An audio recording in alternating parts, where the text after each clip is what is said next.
매일매일 우리의 삶을 새롭게 하시는 주님 감사합니다. 우리에게 2023년 새해를 허락하시고 또한 명절을 통해 가족들의 화합을 이루시고 오늘 수요 예배에 하나님을 예배하기 위해 모이게 하심을 감사합니다. 이러한 일상들이 저절로 흘러가는 것이 아니라 하나님의 불꽃 같은 눈으로 지키심이기에 하루의 안녕이 하나님의 은혜 안에서 누리는 기적임을 고백합니다. 그러나 우리는 참으로 많은 핑계를 대면서 이렇게 하나님의 전에 빈자리를 늘려가고 있습니다. 주님, 우리의 죄를 용서하시고 처음 주님을 만났을 때의 믿음을 다시 찾게 하옵소서. 인자가 올 때에 세상에서 믿음을 보겠느냐라고 말씀하시는 주님의 안타까움이 우리들의 귀에 들리게 하시고 우리의 마음에 울림이 되게 하시고 우리의 발걸음을 재촉하게 하시며 주의 말씀 듣기를 사모하게 하옵소서. 우리로부터 시작된 성령의 임재하심이 교회를 넘어 가정으로 지역사회로 흘러 이 나라 이 민족을 품으며 어둠의 땅 북한을 변화시키고 세계 열방을 향한 성령의 바람이 되게 하옵소서. 가는 선교, 보내는 선교, 돕는 선교에 우리를 사용해 주시옵소서. 코로나 시대를 지나오면서 정체되었던 우리들의 믿음을 활성화시키기 위해 담임 목사님, 교구 목사님들께서 기도하시면서 준비 중인 대신방이 예정되어 있습니다. 모든 성도가 동참하게 하시며 새롭게 출발하는 계기가 되게 하옵소서. 주님, 교회 안에 육체의 질병과 연약함으로 하나님의 만지심을 고대하는 지체들이 있습니다. 매 주일마다 올려드리는 이들의 이름을 기억하시고 어루만지시고 치료의 광선을 바라시어 깨끗이 나음을 입게 하옵소서. 오늘 하나님의 말씀을 대언하기 위해 단위에 서신 담임 목사님께 성령의 능력을 7배나 더하시고 말씀을 받는 저희에게는 하나님의 임재를 체험하는 시간 되게 하옵시고 어둠의 영은 한 길로 왔을지라도 7길로 도망치는 역사가 있게 하옵소서. 주님의 나라 세우심을 위해 애쓰고 힘쓰시는 담임 목사님 항상 성령 충만하며 강건케 하시고 함께 동역하시는 부교역자님들과 전도사님들에게도 같은 은혜 주시옵소서. 죄인된 우리를 불러 의인이라 칭하시는 예수님의 이름으로 기도드렸습니다. 아멘. 사도행전 10장 17절로부터 20절 다 같이 읽겠습니다. 베드로가 본 바 환상이 무슨 뜻인지 속으로 의아해 하더니 마침 고넬료가 보낸 사람들이 집을 찾아 문 밖에 서서 불러 묻되 베드로라 하는 시몬이 여기 유숙하느냐 하거늘 베드로가 그 환상에 대하여 생각할 때에 성령께서 그에게 말씀하시되 두 사람이 너를 찾으니 일어나 내려가 의심하지 말고 함께 가라 내가 그들을 보내었느니라 하시니. 아멘. 우리 옆에 내용을 다 같이 이렇게 음미하시면서 읽어보시기 바랍니다. 사도행전 10장에 기록된 성령으로 말미암은 베드로와 고넬료의 신비한 만남은 흔히 이방인의 오순절이라고 불리웁니다. 첫 오순절이 교회의 탄생을 불러왔다면 이 사건은 유대인 중심의 교회가 모든 민족교회로 재탄생하는 계기가 되었기 때문입니다. 베드로는 성령으로 말미암아 황홀경을 경험하게 되었습니다. 사실 사도행전 쓰여질 당시 그리스 로마 문화권에서는 인간의 인격과 이성이 개입할 여지가 전혀 없는 신적 황홀경에 대해 엄청난 강조와 관심이 있었습니다. 그런데 베드로가 경험한 황홀경은 그리스 로마 문화를 비롯하여 타종교나 혹은 오늘날 많은 기독교인들이 오해하고 있는 성령 체험과는 명백한 차이가 있습니다. 먼저 베드로와 고넬료에게는 성령의 황홀경을 경험하기 전에 바른 준비가 있음을 알게 됩니다. 첫째는 경건의 습관입니다. 타 종교의 황홀경 체험에는 인간의 인격에 아무런 영향을 미치지 않습니다. 그러나 경건의 습관이 없는데 임하는 황홀경은 성령의 역사가 아니라 악령의 역사이며 설령 성령의 역사라 할지라도 사울왕이나 발람 선자의 경우처럼 잠시 쓰고 버릴 악인에게 나타나는 현상에 지나지 않습니다. 둘째는 공동체의 보완입니다. 사도행전에 기록된 대표적인 황홀경은 바울과 아나니아, 베드로와 고넬료가 짝을 이루어야지만 온전케 되는 체험이었습니다. 공동체에 열려있는 신자만이 올바른 성령 체험을 할 수 있는 준비가 되어 있는 사람입니다. 베드로와 고넬료에게는 성령의 황홀경을 경험하는 중에 바른 태도가 있음을 알게 됩니다. 첫째는 이성적인 점검입니다. 타종교의 황홀경 체험에는 인간의 이성이 아무런 영향을 끼치지 않습니다. 그러나 베드로는 황홀경의 느낌보다 의아하고 생각했습니다. 올바른 성령의 황홀경은 이성의 한계를 초월하는 것이기는 하지만 그렇다고 그것이 건전한 기준을 무시하는 것은 아닙니다. 둘째는 성경의 권위입니다. 황홀경을 통해 베드로를 청한 고넬료가 가장 원하는 것은 하나님의 말씀을 듣는 것이었으며 성령께서 그의 가정 모임에 임하신 때 역시 베드로가 말씀을 전하고 있을 때였습니다. 올바른 성령의 역사는 성경이 성경되게 하는 일입니다. 베드로와 고넬료에게는 성령의 황홀경은 경험한 후에 바른 변화가 있음을 알게 됩니다. 첫째는 영성과 지성의 조화입니다. 베드로와 고넬료의 만남에 성령이 임하시사 그들은 마치 첫 번째 오순절에 성령 받은 제자들이 그러했던 것처럼 모든 방언을 말하며 하나님의 큰 일을 높이게 되었습니다. 방언은 영성의 표출이라면 하나님의 구원 역사에 대한 신앙 고백인 하나님 높임을 지성의 표출입니다. 바울은 온전한 기도와 바른 찬양을 지성과 영성이 함께해야 한다고 가르치고 있습니다. 그러면 어떻게 할까? 내가 영으로 기도하고 또 마음으로 기도하며 내가 영으로 찬송하고 또 마음으로 찬송하리라. 둘째는 하나님 나라의 확장입니다. 베드로는 이 사건을 경험하고는 과감하게 유대인과 이방인 사이에 있던 장벽을 허물어뜨리고 있습니다. 이것은 베드로 개인의 이권 확장과는 반대 개념입니다. 득보다 실이 많았지만 이 결정을 통해서 하나님 나라는 놀랍게 확장될 수 있었습니다. 사실 타종교의 황홀경 체험은 모든 돈과 명예를 통한 자기 왕국의 확장과 직결되어 있습니다.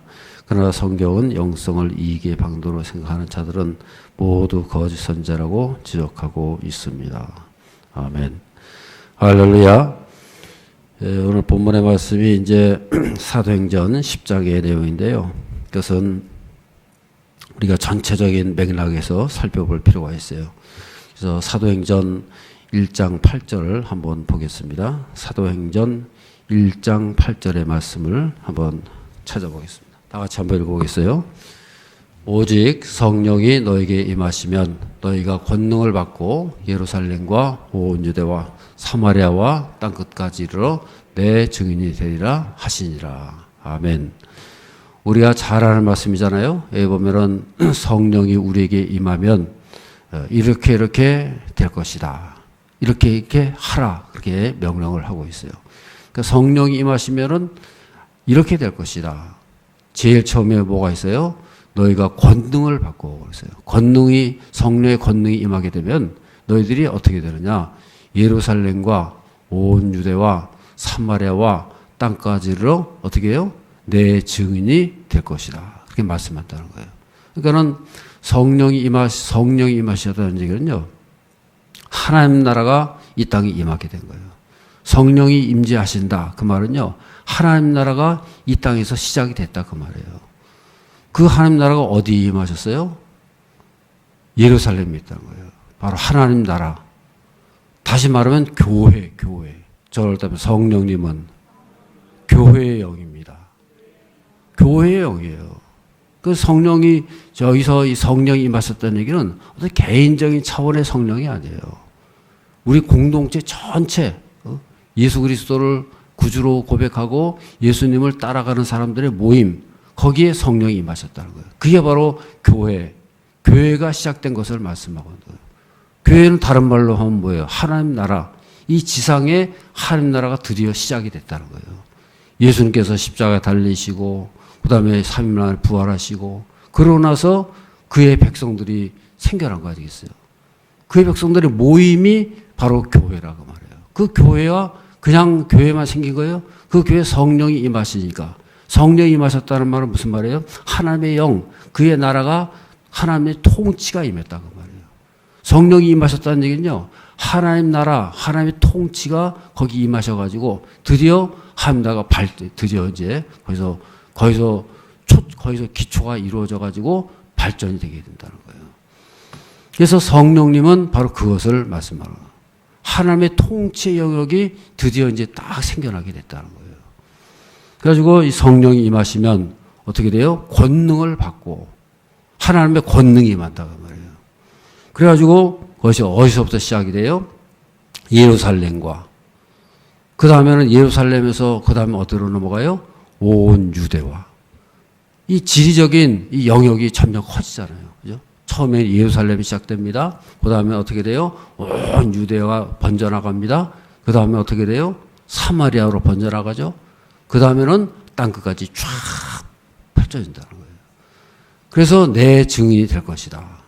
여기 이 사도행전 1장 8절 속에 사도행전 전체 내용이 다 들어가 있는 거예요. 어떻게 보면은 신약 전체 내용이 그 속에 다 들어가 있는 거예요. 그래가지고 이제 예루살렘에서부터 이 초대교회가 시작되는 거 아니겠어요? 그래가지고 그 초대교회가 시작된 내용이 사도행전 2장에서 5장까지의 내용으로 쭉 펼쳐지고 있다는 거예요. 그래서 예루살렘에서 공동체가 교회가 시작되지 않습니까? 그 교회에 하나님 나라 백성들이 생겨나니까 어떤 역사가 일어나요? 막 병이 떠나가고 막 기적이 나타나고 능력이 나타나고 사람들이 함께 모여가지고 유무상통하고 서로서 떡을 떼고 마시고 먹고 하면서 같이 모여가지고 기도에 힘쓰니라. 그래서 이 사도행전 공동체가 생기지 않습니까? 그런 모습이 이제 시작이 되고 있다는 거예요. 그래가지고 그 다음으로 이제 사도행전 2장에서 5장까지의 내용이 예루살렘 교회의 모습을 말씀하고 있고, 그 다음에 6장, 7장으로 나오면서 어떤 일이 벌어져요? 예루살렘 교회에 갈등이 일어나더라. 6장에 뭐가 나옵니까? 유대인과 헬라파 유대인과 이 헬라파 교인들과 유대파 교인들이 서로 갈등이 일어나더라. 그래가지고 서로 구제를 하는데 서로가 갈등이 일어나게 되고 결국에는 싸움이 있게 되고요. 그런 것을 말씀하는 거 아니겠어요? 그래가지고 이 사도들이 어떤 결정을 내립니까? 그래가지고 헬라파 중에서 7사람을 세우라. 우리는 7집사라 하잖아요. 그건 집사인지를 몰라요. 그냥 7사람을 뽑았다 그랬지 집사란 말은 거기 나오질 않아요. 어쨌든 간에 하여튼 우린 집사도 좋고 뭐 장로도 좋고 하여튼 간에 좋은데 하여튼 간에 7사람의 헬라파 사람들을 세워가지고 그 다음에 그들로 하여금 구제를 하겠다. 그들에게 일을 맡겼다는 거예요. 그래서 사도들은 기도와 말씀에 전무하니라. 그렇게 말씀하고 있어요. 그러니까 이 갈등이 왜 생겼느냐. 서로 헬라파와 유대파 사람들 사이에 갈등이 있었다는 거예요. 서로 구제하고 서로 편파적으로 서로 갈라서고 하다 보니까 이런 일이 벌어지게 됐다는 거예요. 그러니까는 이 사도들이 회의를 한 결과 이렇게 하자. 그래가지고 헬라파 사람들을 일꾼으로 세우고 그리고 그 사람들에게 일을 맡긴 거예요. 너희들은 이 일을 해라. 우리는 말씀과 기도에 전무할 것이다. 그렇게 말씀하는 것이 있어요. 그래가지고 문제가 해결됐단 말이에요.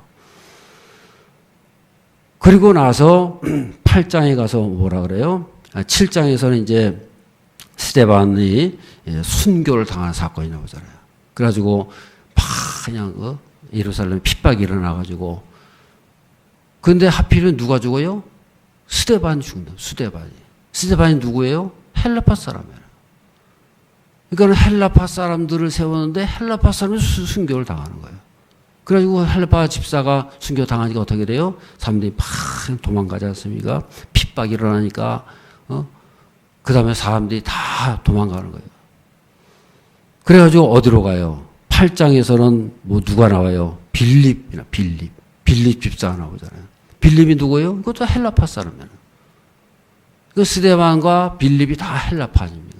그러니까 헬라파 사람들에 의해 가지고 그래가지고 복음이 전파돼 가지고 빌립이 어디로 가요? 사마리아 땅으로 들어가서 복음을 전하니까 어떻게 됩니까? 거기서 복음이 큰 역사가 일어났다. 사마리아 성읍에 큰 기쁨이 있었다 그랬어요. 기적이 나타나고 능력이 나타나고 귀신이 떠나가고 빌립에 의해 가지고 복음이 전파된 거예요. 예루살렘과 사마리아는 뭐가 있어요? 보이지 않는 장벽이 다 있다는 거예요. 예루살렘 사람들이요. 예루살렘이 크게 번성하고 교회가 반성하고 확장되어지고 하나님의 교회가 든든히 세워졌으면 그 다음에 어떻게 돼요? 발전해 나가야 되잖아요. 1장 8절에서 뭐라 그랬어요? 예루살렘과 그 다음에 뭐라 했어요? 온 유대와 그 다음에 뭐라 했어요? 사마리아로 넘어서 온 유대까지를 갔는데 그 다음 사마리아로 넘어가지를 못하는 거예요. 사마리아로 넘어가야 되는데 넘어서지를 못하는 거예요. 예루살렘 사람들이 거기서 이러면 다 모여가지고 온 유대까지는 전파됐는데 유대 땅까지는 다 전파가 됐는데 거기서 딱 멈추고 서 있는 거예요. 그러니까 어떻게 돼요? 자기들끼리 그 안에서 다툼이 일어나게 되고 갈등이 일어나가지고 그래가지고 유대파 사람들이 헬라파 사람들이 해가지고 그것이 뛰어넘는 가지가 있어요. 왜 헬라파 사람들이요? 헬라파 사람들은요 헬라어를 할 줄 알잖아요. 언어가 다르단 말이에요. 그러니까는 사마리아 땅으로 도망가가지고 사마리아에서 복음을 전하게 돼요. 그러니까 빌립에 의해 가지고 복음이 전파되는 거예요. 빌립에 의해 가지고 에디오피아 내시에게 복음이 전파되는 거예요. 그래서 거기서부터 계속 전파되는 거 아니겠어요? 사마리아 땅을 넘어서니까 그때부터 땅 끝까지 이르는 복음의 역사가 거기서부터 시작이 되는 거예요. 그리고 나서 9장을 보면 뭐가 나와요? 사도행전 9장을 보면은 누가 나와요? 사도 바울이 나오잖아요. 사도 바울이 어떤 사람이에요? 사도 바울도 헬라파 사람이라고 해요. 사도 바울도 헬라 출신이에요. 유대인은 유대인인데 뭐예요? 헬라파에서 헬라에서 태어난 사람이에요. 그러니까 그 사람을 통해 가지고 복음의 역사가 나타난 거예요. 하나님께서 이 사도 바울을 예배해 두셔가지고 그래서 사도 바울을 통해 가지고 저 땅끝까지 복음이 전파되는 거 아시겠어요? 그래서 이방 선교의 기초가 사도 바울에 의해 가지고 다 기초가 놓이게 된다는 거예요. 그래서 이 사도의 행전은요, 결국은 누가 선교를 하시는 거예요? 사도들이 선교하는데 사도들 누가 움직이세요? 성령님께서 앞서가신다는 거예요. 그래서 사도행전은 누구 행전이에요? 성령의 행전이라고요. 그래서 사도행전은 성령의 행전이다. 실질적으로 선교를 행하시는 분은 성령님이시다. 그 성령님께서는요, 다 미리미리 앞서가시는 거예요. 사도들이 앞서가기 전에 벌써 이미 다 사마리아도 가기도 전에 성령께서 사마리아에 다 가시게. 사마리아 땅으로 유대인들이 넘어가지를 못하잖아요. 그러니까 성령께서 이미 사마리아도 다 미리 가셔가지고 미리 역사해 놓으시고 사람을 준비해 놓으시고 그리고 또 사마리아 땅을 넘어서 갑니다. 사마리아 땅 넘어가니까 에디오피아에서 준비하셨어요. 그리고 그 다음에 넘어가니까 어떻게 됐어요? 사도 바울을 준비하셨어요. 사도 바울을 이미 다 준비해 놓으셨어요. 그 사도 바울을 통해서 놀라운 역사가 나타나지 않습니까? 그래서 사도 바울을 통해 가지고 이제 이 복음의 역사가 폭발적으로 나타나게 되는 것을 말씀하고 있습니다. 그리고 나서 오늘 본문에 10장이 나오는 거예요. 10장은 누가 나와요? 베드로의 환상 이야기가 나오잖아요. 그래서 이 베드로가 고넬료를 만나게 되는 그런 전도가 되는 그런 이야기를 말씀하고 있어요. 그래서 이제 결국에는 10장에서는 드디어 이방 선교의 기폭제가 돼요. 기폭제. 고넬료가 누구예요? 이방인 아닙니까? 로마 군인 백부장이잖아요. 로마 군인이 전파되는 거예요. 그래가지고 거기서부터 드디어 복음이 땅끝까지 이르러 전파되는 놀라운 역사가 이제 드디어 거기서부터 시작이 된다는 것을 말씀하고 있습니다. 오늘 본문의 말씀에서는 바로 그것을 우리에게 이제 말씀하고 있는 거예요. 사도행전 10장 11절에서 19절 말씀을 한번 읽어보겠습니다. 사도행전 10장 11절 베드로가 본 환상을 말씀하고 있죠. 그 환상이 어떤 환상인지를 한번 보시고 말씀을 나누겠습니다. 10장 11절부터 19절까지 다 같이 읽겠습니다. 하늘이 열리며 한 그릇이 내려오는 것을 보니 큰 보자기 같고 네 길을 메어 땅에 들이었더라. 그 안에 있는 땅에 있는 각종 네 발 가진 짐승과 기는 것과 공중에 나는 것들이 있더라. 또 소리가 있으되 베드로야 일어나 잡아 먹으라 하거늘 네, 주여 그럴 수 없나이다. 속되고 깨끗하지 아니한 것을 내가 결코 먹지 아니하였나이다 한데 또 두 번째 소리가 있으되 깨끗하게 하신 것을 내가 속되다 하지 말라 하더라. 이런 일이 3번 있은 후 그 그릇이 곧 하늘로 올라져 가느니라. 베드로가 본 바 환상이 무슨 뜻인지 속으로 의아해 하더니 마침 고넬료가 보낸 사람들이 시몬의 집을 찾아 문 밖에 서서 불러 묻되 베드로라 하는 시몬이 여기 유숙하느냐 하거늘 베드로가 그 환상에 대하여 생각할 때에 성령께서 그에게 말씀하시되 두 사람이 너를 찾으니. 거기까지요. 그래서 이게 여기까지가 이제 베드로가 본 환상을 말씀하고 있는 거죠. 이 환상이 도대체 무엇을 의미하느냐? 여기 보면은 베드로가 본 환상의 내용이 이제 하늘로부터 큰 보자기 같은 것이 내려가지고 이 땅에 이렇게 들여왔다는 거예요. 그 안에는 뭐가 있었어요? 땅에는 각종 네 발 가진 짐승들, 기는 것들, 공중에 나는 것들 이런 것들이 있었단 말이에요. 이런 공중에 기는 것, 뭐 뭔지 모르서 무슨 짐승인지 모르지만은 하여튼 부정한 짐승들인 것 같아요. 그러니까 이 부정한 짐승들은 율법에 의하면은 먹으면 안 되잖아요. 먹으면 안 된다는 거예요. 그런데 베드로가 이르되 뭐라 했어요? 이 위에서 소리 하나 13절에 보면 베드로야 일어나 잡아먹어라. 거기 있는 부정한 짐승들을 잡아먹어라 그랬어요. 먹어도 된다는 거죠. 그랬더니 베드로가 뭐라 했어요? 그럴 수 없습니다. 속되고 깨끗하지 않은 것을 내가 결코 먹지 않습니다. 베드로는 뭘 말하는 거예요? 율법을 지키는 사람이에요. 유대인이라 유대인. 그 유대인들의 특징이 뭐예요? 돼지 안 먹어요. 돼지 안 잡아먹어요. 왜냐? 부정한 짐승이니까. 굽이 갈라진 것만 먹어요. 굽이 갈라지고 정결하고 율법에 정해져 있는 그런 짐승들만 먹는다는 거예요. 그래서 양, 염소, 소 그런 것만 잡아먹게 돼 있다는 거예요. 그러니까는 돼지 안 먹죠. 그것도 여기 보면 뭐 부정한 것들, 뭐 이상한 것들 뭐 안 먹는단 말이에요. 우리 같은 뭐 지금 같으면 다 먹잖아요. 이런 거 저런 거 가리지 않고 뭐 돼지 얼마나 잘 먹어요. 네? 얼마나 맛있어요. 그래서 뭐 돼지. 우리나라는 또 얼마 전까지만 해도 개도 먹었죠. 개도. 네. 그거 율법에서 절대 금하는 거 아니에요. 그런데 우리나라 사람 다 먹었잖아요. 그러니까 다른 나라 사람들은 그거 상관없다는 거죠. 그러니까 유대인들은 그거에 철저한 그런 예식을 가지고 있는 거예요. 그런 선입관을 가지고 있는 거예요. 그래서 지금 베드로는 유대인이잖아요. 그러니까 하나님께서 이제 환상을 보여주신 거예요. 이건 뭘 의미하는 거예요? 그런 구별이 이제는 없어졌다 이거예요. 유대인들은 철저하게 자기 율법, 자기 어떤 전통 거기에 매어가지고 철저하게 돼지도 안 먹고 이제 가려 먹고 그런 거 아니겠어요? 베드로도 지금 그런 것을 말씀하는 거예요. 주여, 저는 못 먹습니다. 저는 부정한 거 안 먹습니다. 저는 유대인입니다. 그걸 말하는 거 아니겠어요? 그러니까 두 번째 또 나타나서 깨끗하게 여기 보세요. 15절에 뭐라 하셨어요? 하나님께서 깨끗하게 하신 것을 내가 속되다 하지 말라. 그러니까 하나님께서 깨끗하다면 깨끗한 거지. 하나님께서 깨끗하다는데 왜 네가 더럽다 그러냐. 그러니까 하나님께서는 이거 먹어도 되는 거 아니겠어요. 근데 내가 속되다 하지 말라. 이런 일이 3번 있었다. 3번. 3번이라는 건 뭘 말하는 거야. 완벽한 한 번 말하면은 이거 실수다 그럴까봐 2번. 2번 말해도 실수다 그럴까봐 아예 3번 완벽하게 3번을 딱 보여주시고 그러고 올라가더라는 거예요. 그 3번은 뭘 말하는 거예요? 하나님께서 정확하게 보여주신다는 거예요. 정확한 계시라는 거예요. 하나님의 정확한 말씀이라는 거예요. 그것을 말씀하고 있는 거예요. 그러고 나서 17절에 보니까 베드로가 보니까 환상이 무슨 뜻인지 도대체 무슨 뜻인가 하면서 했다는 거 아니겠어요. 그랬을 때에 이것은 바로 이제 성령께서 이제 보여주시는 그런 계시의 말씀이라는 거죠. 그렇게 됐을 때에 우리는 이것을 어떻게 받아들여야 되느냐.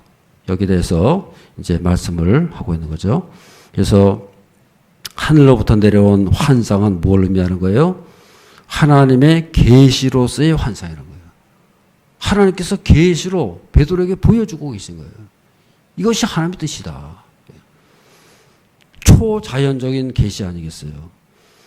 또 한 가지는 하나님의 행하심의 계시라는 거예요. 하나님께서 이렇게 행하신다. 이 선교 현장에서 하나님께서 이렇게 보여주시고 미리미리 행하신다는 거예요.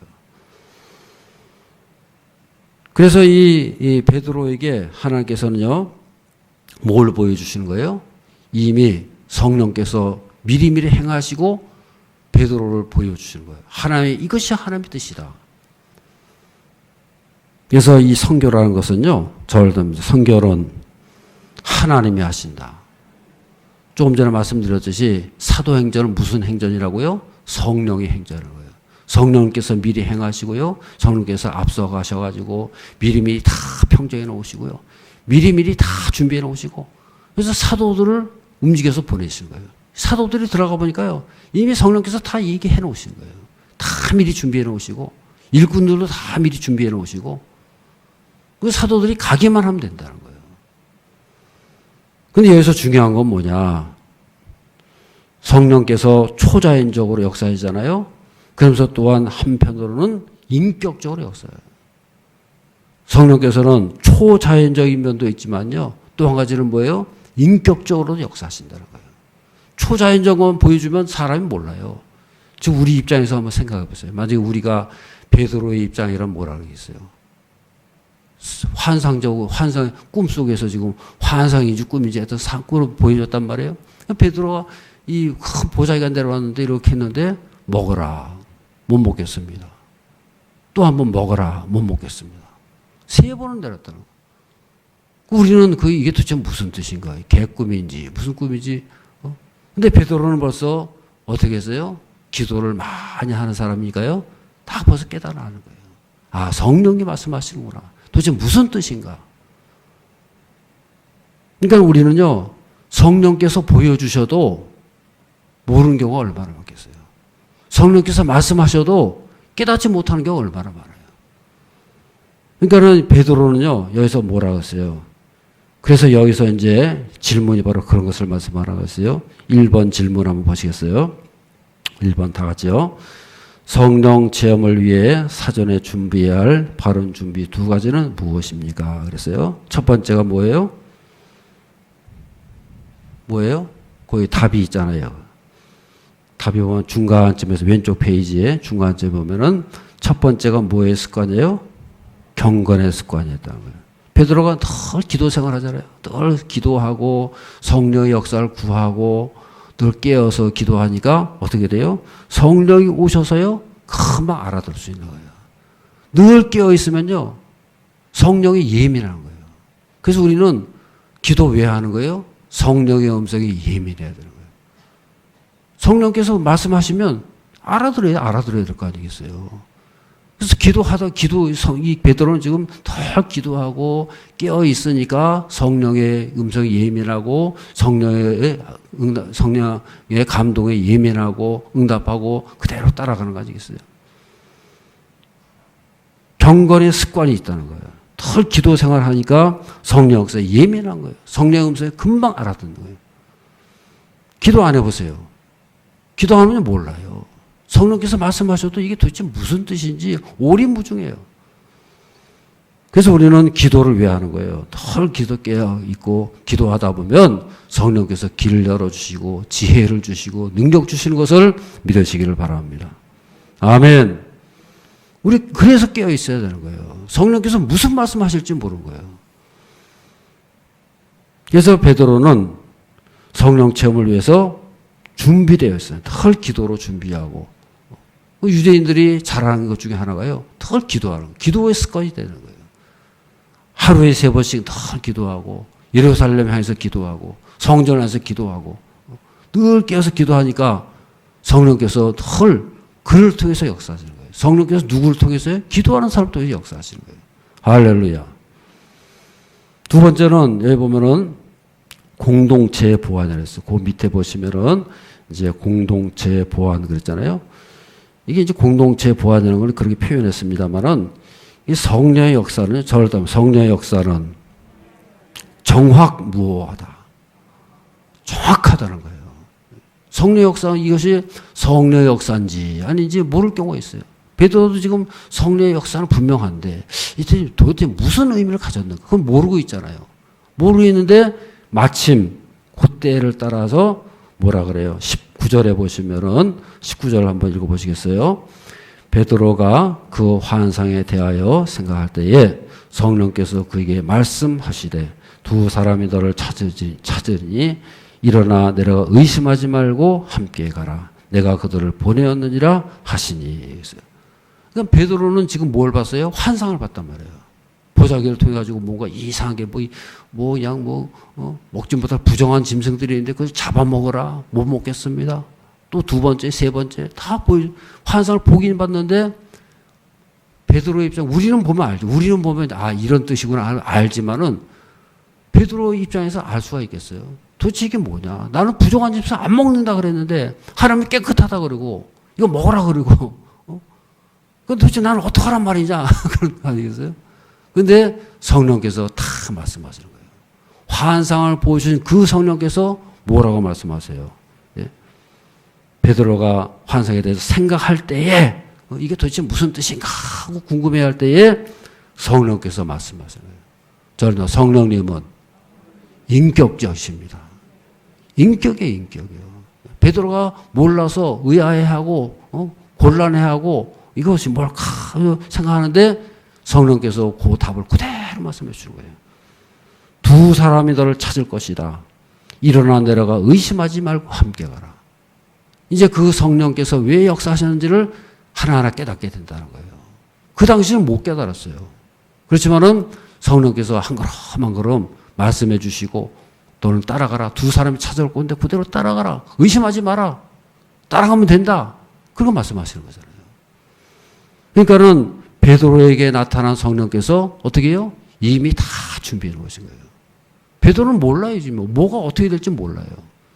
그러니까 나중에 딱 알아보니까 10장의 내용을 전체를 쭉 보니까 어떻게 돼요? 그 베드로에 나타난 성령께서 고넬료에게 나타나시고 이미 고넬료의 성령 역사하신 성령께서 두 사람을 보내가지고 베드로를 찾게 하시고 베드로는 이미 다 준비되어 있어요 벌써요. 그러니까 성령께서는요 베드로에게도 역사하시고 고넬료에게도 역사하시고 이래가지고 서로 다 맞아떨어진다는 거예요. 퍼즐이 맞아떨어지듯이 우리가 퍼즐을 생각해보죠. 퍼즐 보면 처음에는 이게 도대체 이 조각이 어디에 들어가는 거냐 막 이리 맞추고 저리 맞추고 막 하는데 나중에 딱 맞춰보면 기가 막히게 맞추잖아요. 성령 역사는 바로 그렇다는 거예요. 정확무오하게 처음에 우리가 잘 모를 수 있어요. 그래서 나중에 성령의 인도하심 따라 가다 보면은 나중에 탁탁 맞아떨어져가지고 나중에는 그것이 바로 성령의 역사였구나. 그래서 성령 역사를 알게 되고 깨닫게 되고 하나님께 영광 돌리는 그런 삶이 될 줄로 믿습니다. 그래서 우리는 성령께서는 정확무오하시다. 성령께서 우리를 앞서가신다. 그래서 우리는 절대 선결은 하나님이 하십니다. 그래서 나온 사상이 바로 하나님의 선교 사상이에요. 신학적으로 미쇼데이라 미쇼데이. 하나님의 선교다. 하나님께서 인도하신다. 모든 선교는 하나님이 역사하신다. 지금도 이 선교의 모든 현장은요. 하나님께서 역사하신다는 거예요. 참 우리는 그저 기도하고 성령의 감동을 따라가지고 나가다 보면은요.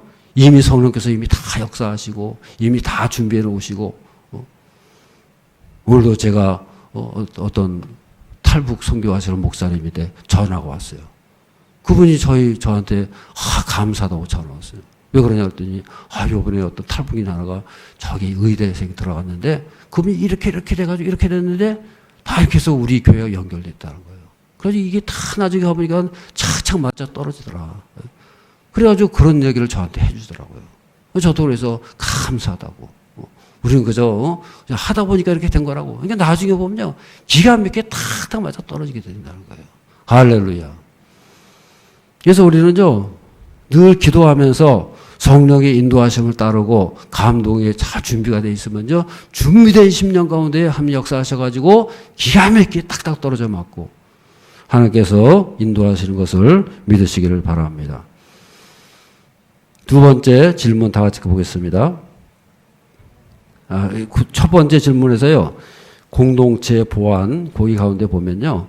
그래서 이제 이 사도 바울도 보세요. 사도 바울도 보면은 어떻게 역사하세요? 사도 바울에게도 성령께서 역사하시잖아요. 성령이 역사하시고 나타나셔가지고 그 다음에 또 누구예요? 사도 바울 혼자서 나타난 게 아니에요. 아나니아를 이미 준비해 놓으셨어요. 그 성령께서 이 사도 바울에 나타나시죠. 그 아나니아라는 제자에게 나타나셨죠. 그래서 두 사람이 서로 나중에 맞아 떨어져 가지고 똑같은 성령께서 똑같이 성령 감동하셔가지고 기가 막히게 탁탁 들어맞더라고요. 그래서 사도 바울이 아나니아의 인도하심 따라가지고 구제함을 받게 되고 인도함을 받게 되고 그래가지고 다 맞아 떨어지는 거 아니겠어요? 그 나중에는 또 이 뭡니까 바나바가 나타나죠. 바나바를 통해서 역사하신 거예요. 그래서 바나바와 사울이 또 하나가 돼가지고 또 나타나게 돼요. 그래서 성령께서는 모두가 다 합력해서 선을 이루시는 거예요. 누구를 통해서요? 준비된 사람들을 통해 가지고. 그래서 성령께서는 사울을 통해서 바울을 통해서 역사하시죠. 아나니아를 통해서 역사하시죠. 바나바를 통해서 역사하시죠. 나중에는 베드로를 통해서 역사하시죠. 다 모든 것이 그래서 초자연적인 하나님의 역사지만은 또 인격적으로 역사한다는 거예요. 준비된 사람들을 통해 가지고 하나님께서 다 맞아떨어지게 하시고 그래서 하나님의 거룩한 역사를 이루어가시게 되는 것을 믿으시기를 바랍니다. 그 다음에 두 번째 질문입니다. 다 같이요. 성령 체험을 하는 과정에서 가질 바른 자세와 사후에 나타난 바른 결과는 무엇입니까? 그랬어요. 첫 번째 바른 자세는요. 여기 보면 뭐라 했어요? 이성적 점검이에요. 그 뒤에 그 중간에서 조금 내려오면 베드로와 고넬료에게는 성령의 황홀경을 경험하는 중에 그랬죠. 그래서 첫 번째가 이성적인 점검이 필요하다. 이제 성령께서 역사하셨어요. 그러면 거기에서 해야 할 일이 뭐예요? 이것이 과연 성령의 역사인가? 그걸 점검해야 된다는 거죠. 그냥 성령께서 보여주셨다고 해서 무조건 그냥 아멘 하려 따라하는 게 아니고 우리는 점검을 해봐야 된다는 거예요. 일단은 이성적으로 점검해봐야 된다는 거예요. 성령께서는 초자연적인 역사도 하시지만은 또 한 가지는 뭐예요? 인격적으로 역사하신다는 거예요. 인격적인 역사는 뭐예요? 우리가 알아듣게끔 하신다는 말이에요. 무조건 모르는 것만 역사가 아니에요. 초자연적인 역사는 몰라요. 우리는요, 초자연적으로 역사하시면요, 뭐가 뭔지를 몰라요. 근데 베드로가 몰랐어요? 나중에 다 알게 되잖아요. 성령께서 오셔가지고 말씀하시죠. 두 사람이 나타날 때 따라가라. 의심하시고 그대로 따라가라. 말씀하시는 거예요. 그러듯이 성령께서는 인격적으로 역사하시다. 몰지각한 게 비이성적으로. 어떤 분은요, 우리가 성령의 역사하시면 꼭 비이성적으로 그냥 뭐 초자연적으로만 나타나야만 성령의 역사는 아니에요. 초자연적으로도 역사하시지만은 어떻게 돼요? 지성적으로. 우리 사람은 어떤 존재예요? 지정의를 가졌잖아요. 지성을 가졌고, 정적으로. 내 속에 감성을 가졌어요. 감정을 가졌고, 지성을 가졌고, 의지를 가졌잖아요. 지정의를 가졌고요. 그 다음에 지성과 감성과 영성을 가졌어요. 영과 혼을 가졌잖아요. 육체를 가졌잖아요. 그럼 거기에 맞게끔 하는 역사하신다고 말이에요. 그래서 몰지각하고 비성적이고 몰상식할 게 아니에요. 어떤 분은 그냥 몰상식해요. 막 그냥 성령 역사 그래가지고 몰아붙이는 경우에 아니에요. 성령께서는 지성적이에요. 이성적이에요. 인격적이에요. 할렐루야. 성령께서는 그렇게 역사하시는 거지. 우리가 그냥 전혀 몰라야 되고 뭐 그냥 비성적이고 몰지각하게 그렇게 역사하지 않단 말이에요. 일방적으로 역사하게 해요. 성령께서는 양방향으로. 아까도 보세요. 사도 바울에게 나타나신 하나님 예수 성령께서 누구에게 나타났어요? 아나니아에게도 나타나신 거예요. 그러니까 아나니아하고 이 바울이 만나니까 얘기가 다 통하잖아요. 베드로하고 고넬료가 만나니까 얘기가 다 통하잖아요. 베드로에만 나타나신 게 아니에요. 고넬료에만 나타난 게 아니에요. 둘이 만나게 하시는 가지고 그 성령께서 똑같은 성령 역사인 것을 확인하지 않습니다. 그렇게 해서 모든 것이 이루어지게 된다는 거예요. 그 다음에 두 번째가 바른 자세의 두 번째가 뭐냐면요. 성경의 권위에 토대를 가져야 된다. 그 밑에 보면 나오잖아요. 성경의 권위가 있다는 거예요. 그러니까 성경의 권위가 과연 나타나고 있냐. 성경대로 역사하고 있느냐. 그래서 우리는 그 성령의 역사를요, 과연 성령대로 성령의 뜻이 이루어져요. 성경대로 나타나냐. 예. 하나님 말씀대로 그것이 나타나고 있느냐를 점검해 봐야 된다는 거예요. 그래서 요한 1서 4장 1절 말씀을 한번 보시겠어요? 우리 화면에 띄워주세요. 요한 1서 4장 1절. 요한 1서 4장 1절. 제가 읽어드리겠습니다.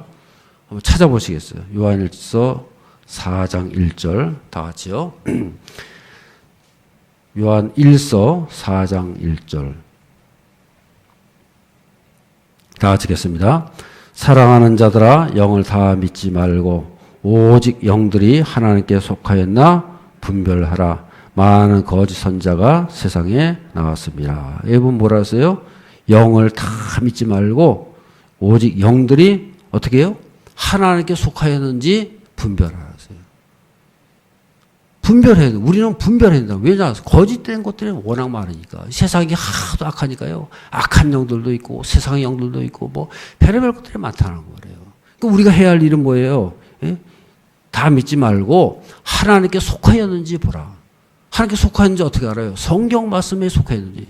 성경 말씀대로 진리의 영인지 거짓 영인지 그것을 먼저 알아보라는 거예요. 그걸 알아보는 방법은 뭐예요?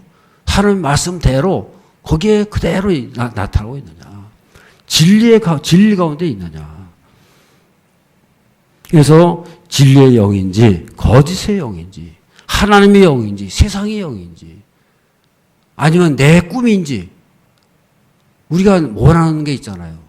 그것을 가지고 성령 역사라 그러면 안 돼요. 그래서 우리는 검증을 해야 된다는 거예요. 그것을 분별하라고 했어요. 그래서 우리는 이 성령의 역사를 우리가 한번 분별해야 돼요. 진리의 영인지 거짓의 영인지 세상의 영인지 어떤 사람의 영인지 누구의 생각인지 그걸 잘 깨달아야 된다는 거예요. 그렇게 해서 우리가 성경의 권위를 검증해야 된다 하는 것을 말씀하고 있는 거예요. 그 다음에 바른 결과는 뭐냐. 그 뒤에 이제 성령의 역사로 인해 가지고 나타나는 바른 결과가 뭐냐. 첫 번째가요. 거기 보면 뭐라 했어요? 맨 밑에 왼쪽 페이지의 맨 아래쪽에 단락이죠. 첫 번째가 뭐예요? 영성과 지성의 조화입니다. 그랬어요. 그래가지고 이 고넬료와 베드로가 만나게 되면서 이제 성령의 그 역사를 봤잖아요. 그래서 방언을 말하고 큰 일을 하게 되는 것처럼 그런 것을 이제 경험하는 것을 이제 볼 수가 있습니다. 그래서 영성과 지성의 조화다. 그래서 성령의 역사는요, 이 지성과 감성과 영성이 다 포함되어 있는 거예요. 성령 역사는 초자연적이라 가지고 초자연적으로 뭐 높은 어떤 그냥 신비하고 뭐 그런 것만 있는 거 아니고요. 우리 가운데 지정의 감성과 영성의 영역이 똑같이 우리에게 나타난다는 거예요. 그래서 우리는 지적인 것을 너무 무시해도 안 되고 너무 신비한 것만 말해도 안 되고 그 속에 성령께서 모든 것이 다 들어가 있는 거예요. 그 다음에 또 한 가지는 뭐예요? 하나님 나라의 확장이라는 거예요. 거기 보시면 오른쪽 페이지에 그 중간쯤에서 보시면 둘째는 뭐예요? 하나님 나라의 확장이라는 거예요. 성령의 역사는요 분명한 목적이 있는 거예요. 성령의 목적은 뭐예요? 하나님 나라의 확장이라는 거예요. 하나님 나라의 유익이 있다는 거예요. 그래서 이 성령의 역사하심의 그 목적이 뭐냐? 성령의 역사하심으로 해가지고요 하나님 나라가 증거되어지고 하나님 나라가 확장되어지고 역사가 나타나는 거예요. 그래서 이 베드로와 고넬료가 만나지 않습니까? 그 만남으로 해가지고 뭐가 이루어져요? 땅끝까지 이르러 증인이 되는 거예요. 하나님 역사가 땅끝까지 이르러 계속 확장되어지고 성장되어지고 그런 것을 말씀하는 가지 있어요. 그래서 이 성령의 역사의 목적이 뭐냐? 저를 하나님 나라가 확장되어 갑니다. 할렐루야. 그래서 성령께서 오심으로 해가지고 하나님 나라가 든든히 세워지게 되죠. 확장되어지죠. 그런 것을 말씀하고 있다고 말해요. 그래서 처음에 저희가 읽었던 것처럼 사도행전 1장 8절의 말씀, 그 말씀이 성령의 역사로 인해 가지고 성령의 임함으로 권능이 임하고 우리가 근데 권능을 받아 가지고 어떻게 돼요? 땅 끝까지 이르러 증인이 될 것이다. 그 하나의 말씀이 그대로 이루어집니다. 그래서 성령께서는 그 약속의 말씀 때문에 우리 가운데 역사하셔 가지고 우리를 통해 가지고 계속해서 성령이 흘러가고 역사가 나타나 가지고 하나님 나라가 이 땅에서 이루어지고 기초가 이루어지게 되고요. 확장되어지고 능력이 나타나 가지고 성령께서 계속해서 역사해 나갈 수 있는 저 사람들의 삶이 되어야 할 줄로 믿습니다. 아멘. 그래서 이제 마지막으로 그래서 이제 구역장들께서는요 질문을 하시기 바랍니다. 우리 구역원들하고 함께 나누시면서 질문 띄워주세요. 첫 번째로 구역 나눔입니다. 내가 체험한 성령님은 어떤 분이었습니까? 그래서 우리가 삶의 현장에서 체험한 성령님이 계시잖아요. 그 성령의 역사는 어떤 분이냐? 우리가 체험한 성령님은 개인적인 것이냐? 아니면 공동체적인 것이냐? 성령의 목적이 뭐냐? 우리 그것을 깨달아야 되는 거예요. 그래서 우리가 체험한 성령님은 어떤 분이셨습니까? 그걸 서로 나누는 가운데에 성령께서 어떤 분이셨느냐? 우리가 깨달을 수 있는 거죠. 또한 두 번째 질문입니다. 다 같이 시작. 베드로와 고넬료에게 나타나신 성령님의 인격성과 초월성, 초자연적성에 대해서 함께 나눠보시기 바랍니다. 그래서 베드로와 고넬료에게 나타나신 그 성령의 역사를 우리가 두 가지로 초월성, 초자연적인 성격과 그다음에 인격성을 우리가 볼 수 있잖아요. 그래서 두 가지를 서로 나누시고 우리 가운데에서는 이런 것을 경험한 것이 있는지 성령께서 어떻게 역사하시느냐. 그래서 꿈으로든지 우리가 그렇잖아요. 본문에 보면 이 베드로에게 나타난 성령께서는 환상 중에 나타났어요. 그럼 우리가 하나님께서는 꼭 환상으로만 나타나셔야 될까요? 나는 왜 환상으로 안 보여? 하나님께서는 환상으로 보여주셨는데 베드로에게 나타나시고 꿈으로도 보여주시고 그런데 나는 왜 꿈이 안 꾸어져? 성령께서는 무슨 꿈을? 성령께서는 여러 가지로 역사하십니다. 꼭 꿈으로만 역사하셔야 돼요. 성령께서 꿈으로만 말씀하시는 분이가요? 아니라는 거예요. 우리의 상황에 따라 가지고 우리의 우리의 모습에 따라 가지고 우리의 정의의 여러 가지 모습에 따라 가지고요. 어떤 사람은 꿈으로도 말씀하실 수가 있고, 어떤 분은 말씀으로 설교를 통해서 말씀하실 수도 있고, 어떤 분은 성경 읽다가 말씀하실 수도 있고요. 어떤 분은 또 책을 읽다가도 말씀하실 수 있는 거고. 성령께서는 여러 가지 여러 모습으로 말씀하시는 것을 믿으시기를 바랍니다. 왜 베드로처럼 왜 그런 환상 안 보이시냐고? 아니에요, 여러분요. 환상은 그때마다 필요할 때 보여주시는 것이지 꼭 환상으로만 보여주셔야 되나요? 우리는 우리에 맞게 성령께서 맞게 역사하시는 것을 믿으시기를 바랍니다. 초자연적인 성격도 있지만은 뭐예요? 인격성도 있다는 거예요. 나의 모습에 맞게, 나의 상황에 맞게, 우리 상황에 맞게 성령께서는 그대로 역사하시는 것을 믿으시기를 바랍니다. 그래서 우리는 그 성령 역사를 잘 깨닫고 인격적인 성령님, 우리에게 말씀하시는 성령님, 찾아오신 성령님을 알고 그 성령님을 잘 깨닫고 진리에 부합하면서 살아갈 수 있는 그런 삶이 되어야 할 줄로 믿습니다.